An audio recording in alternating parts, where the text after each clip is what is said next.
আসসালামু আলাইকুম। আজকে আমরা চলতরিৎ চ্যাপ্টারের একটা গুরুত্বপূর্ণ কনসেপ্ট রোধের সূত্র নিয়ে আলোচনা করব।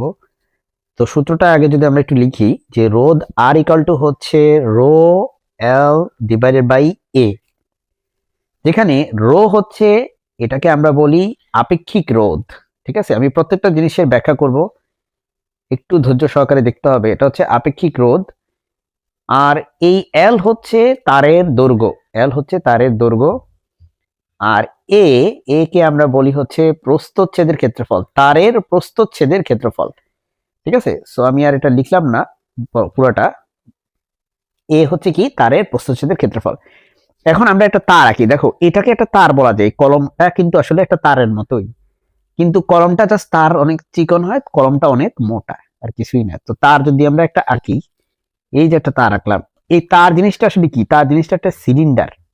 এই কলমটা কি? একটা সিলিন্ডার। তাহলে আমি একটু বড় করে আঁকি, এই তার যে আঁকছি এই তারটা একটু ছোট হয়ে গেছে, আমি একটু বড় করে যদি আঁকি, আসলে তো এত বড় হয় না তার, হয় এটা পাইপের মতো। তার কিন্তু আসলে পাইপ আর তার একই জিনিস, কারণ পাইপও সিলিন্ডার, একটা তারও সিলিন্ডার। এই তারের ভিতর দিয়ে কি যায়? কারেন্ট পাস করে। ধরো এটা একটা কপারের তার, এটার ভিতর দিয়ে কারেন্ট পাস করতেছে। তো এই যে তারের যত দৈর্ঘ্য বাড়ে, তারের দৈর্ঘ্য যত বেশি, ততই আমাদের বাধা বেশি। চিন্তা করো, ইলেকট্রনটা হচ্ছে, আমরা জানি যে তারের এক প্রান্ত থেকে আরেক প্রান্তে যায়। কেন যায়? ইলেকট্রনটা কিন্তু যাইতে চাইতো না, কিন্তু আমরা যখন ব্যাটারি, এটার সাথে ব্যাটারি কানেক্ট করি, এটা দুই প্রান্তের সাথে, তো ব্যাটারি ওরে বাড়ি দেয়।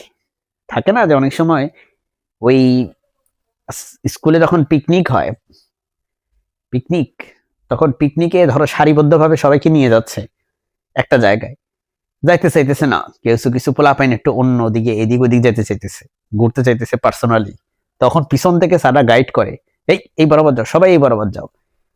তো অনেকটা ব্যাটারি ওই কাজটাই করে, সবাইকে হচ্ছে বাইরাইয়া একই দিকে নেয়। তো ইলেকট্রন গুলাকে আমরা জানি নেগেটিভ দিক থেকে পজিটিভ দিকে বাইরাইয়া আনে। ঠিক আছে, তো যত চিন্তা করো যে তার যদি তোমার অনেক বড় হয়, তত বেশি রাস্তা জুড়ে কি করতে হবে? তোমার বাড়ি দিয়ে আনতে হবে।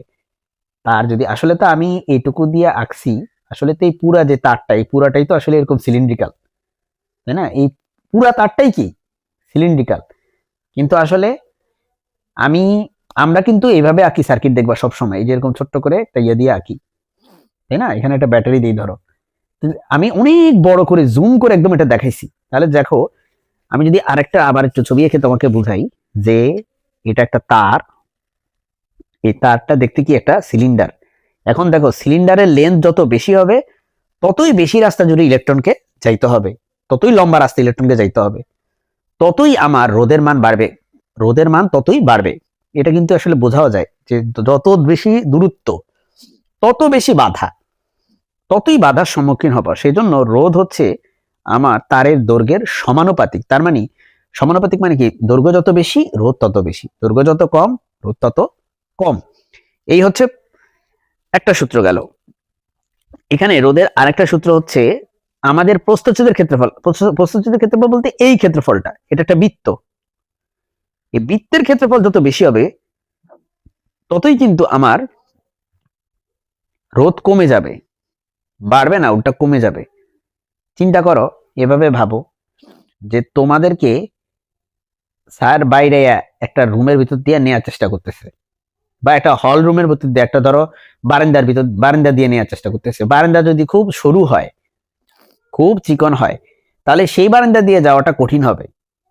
বারান্দা যদি অনেক মানে চওড়া হয়, তাহলে সেই বারান্দা দিয়ে যাওয়াটা সহজ হবে। তার মানে বারান্দার এরিয়াটা খুব গুরুত্বপূর্ণ একটা বিষয়। এরিয়া যত বড়, ততই ইলেকট্রনরা ইজিলি পাস করতে পারবে। এরিয়া যত বড়, ততই ইলেকট্রন ইজিলি পাস করতে পারবে, তার মানে রোধ কম হবে।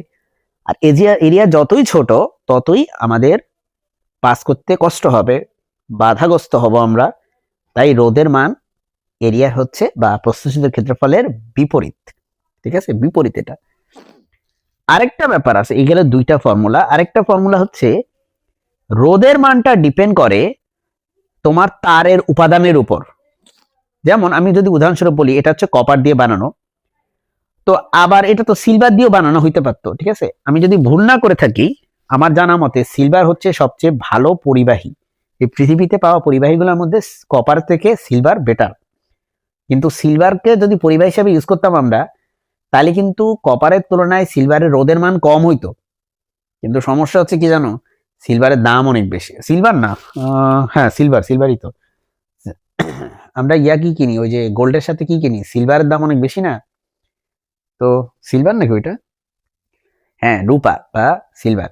তো এই রূপার যেই যদি রূপা দিয়ে আমরা আর কি একটা তার বানাইতাম রূপা দিয়ে, তাহলে সেটার দাম অনেক বেশি হইতো, কিন্তু সেটার রোধ কম হইতো।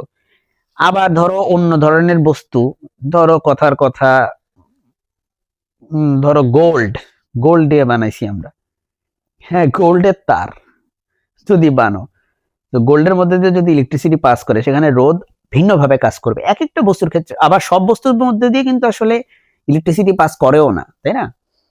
তো যেগুলাই পরিবাহী, যতগুলো আছে পরিবাহী মানে যার ভিতর দিয়ে ইলেকট্রন পাস করে, যতগুলা পরিবাহী আছে সব পরিবাহীর কিন্তু বাধা এক না। কপারের ক্ষেত্রে বাধাটা অনেক কম, সিলভারের ক্ষেত্রে বাধাটা আরো কম।